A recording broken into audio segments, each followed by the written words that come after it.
Magandang hapon mga idol. Ito na yung resulta ng ating ginawa kahapon. Yan. Na ating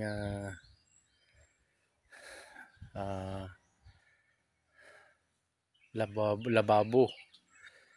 Yung nga sinabi ko, kung wala naman pambili ng materialis, dahil hindi mo kayang bumili ng mga standard na mga materialis, ganito na lang ang gagawin mong diskarte.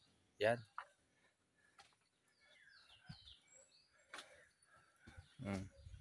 Kita mo naman. Para yung mga tubig doon, diretso sa kulungan ng pato. Yung mga pinaghugasan, may mga nasasama-samang mga pailan-ilang kanin.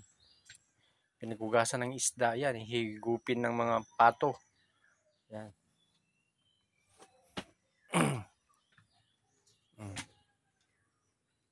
Yan.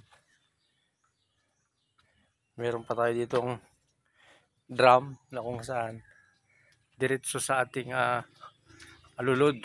Yan, alulod. Yan, diretso dito sa drum. Yan.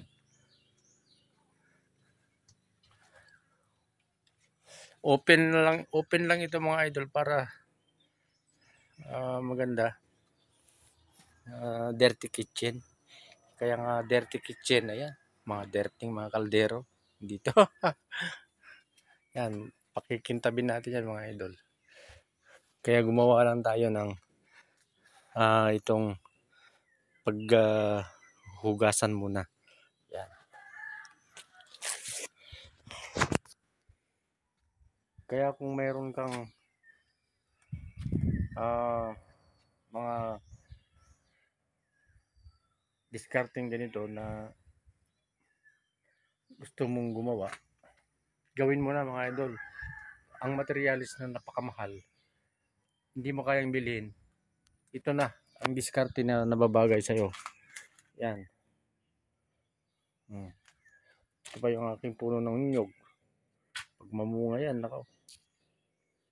Ito yung ating puno ng papaya. Nako. Pag kailangan mo ng papaya, mamitas ka na lang dyan. Pag naggugulay ka. Okay.